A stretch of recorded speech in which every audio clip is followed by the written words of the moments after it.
In this demonstration, I'm going to show you what could be a bias facing or bias bound hem. In this situation, it's a little bit different than traditional bias binding, which just would cover and wrap the edge of something. That I showed in a previous video, which you can go back and look at. Using the bias tape as a hem extension or as a facing behaves a little bit differently, so let me explain. This is my pre-made bias tape. I used the same one in the bias bound demonstration. You can see the grain of the fabric there running at the 45-degree angle. And this one has already been ironed in place. What I've actually done is I ironed mine open. It came off the spool double fold like this, but I opened it up flat into a single fold. And I did this specifically because sometimes we're using bias tape when we need to max out a hem. Say we have a pant leg or a coat hem where we really need to take it all the way to the very edge of the fabric, but we still need something to turn under and sew to make the hem itself. And in that case, we can use bias tape as an assistance there. So it can kind of serve as an extension of that hem.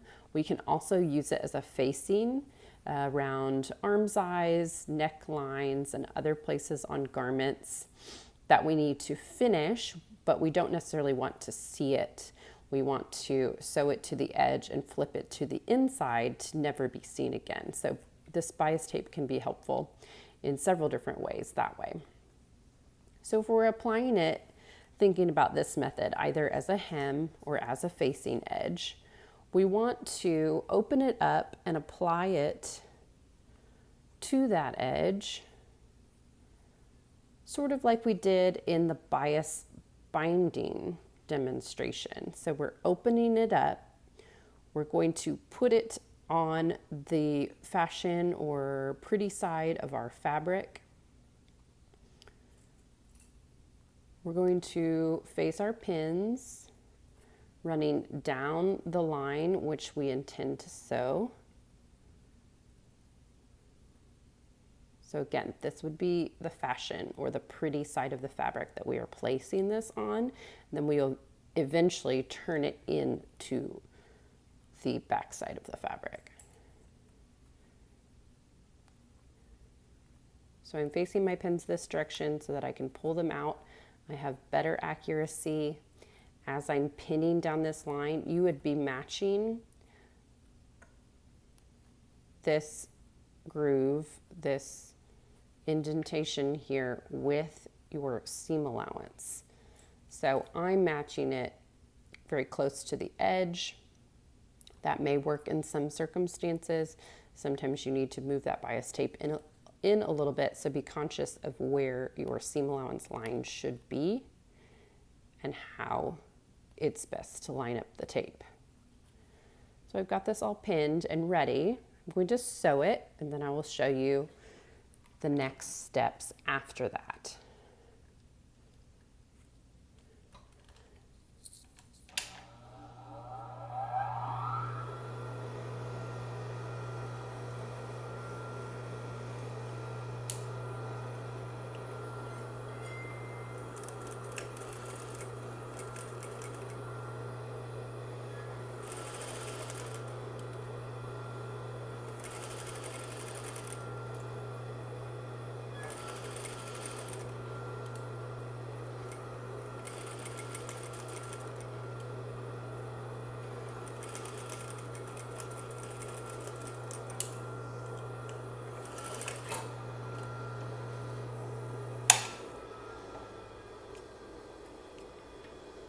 All right, once this is applied on there, I'll want to get out my iron.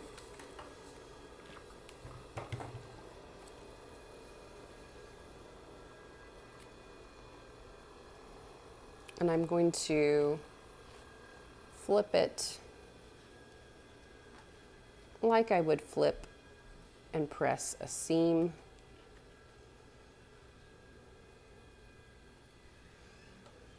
treat it like a seam.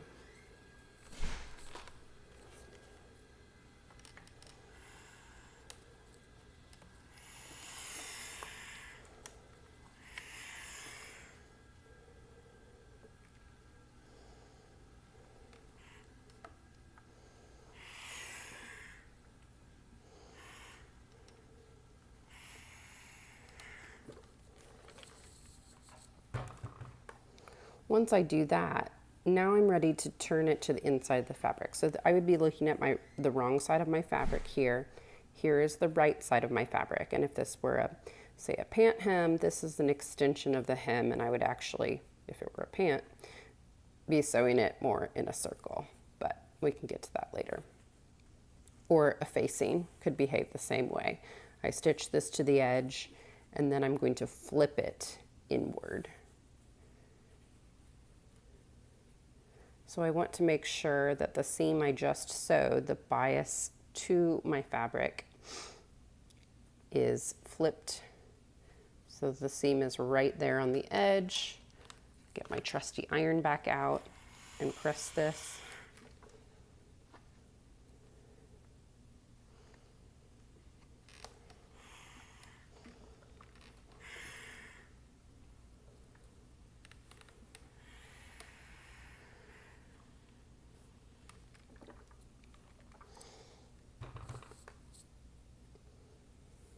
So I've got a nice clean edge on the pretty or fashion side of my fabric. This again could be a neckline edge, a arm's eye that needed to be finished out on a garment that doesn't have lining. Could serve a lot of different purposes.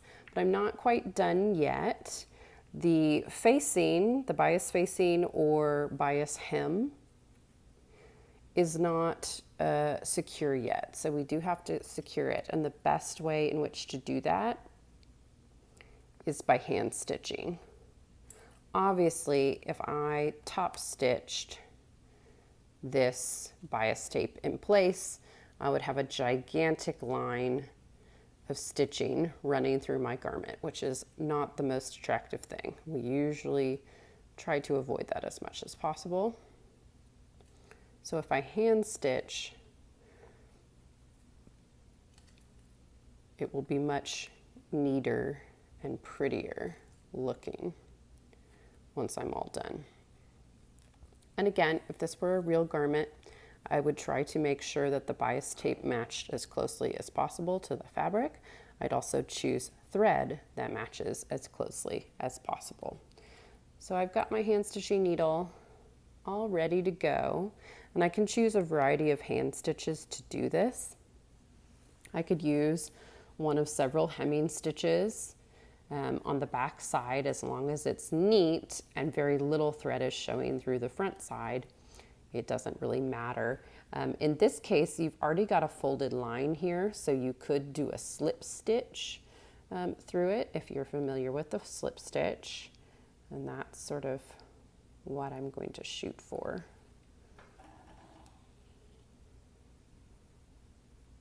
Do make sure that your stitches to the outside of the garment are very, very small, because we do want to be showing as little thread as possible. But because I've got a little tunnel here to run down, I can carefully do that.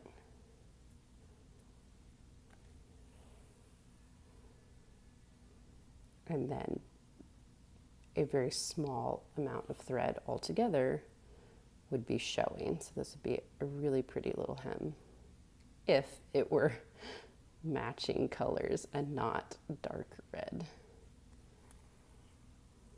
You can see that here. I've got little teeny tiny stitches. I won't bore you to death and sew this entire thing, but you can kind of see the goal of what this hem would look like, or facing, could be either.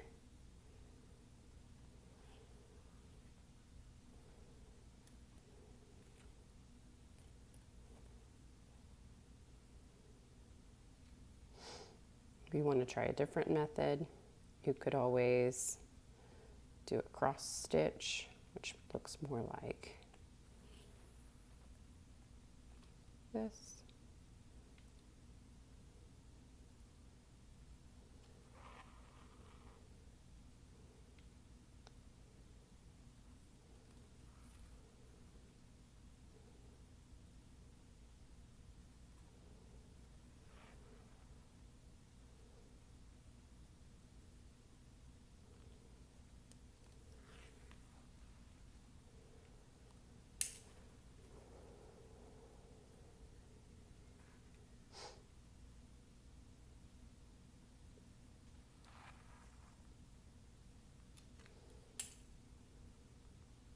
But you would need to hand stitch down the entire length, and you can see the little teeny tiny stitches that you're aiming for to be shown on the outside.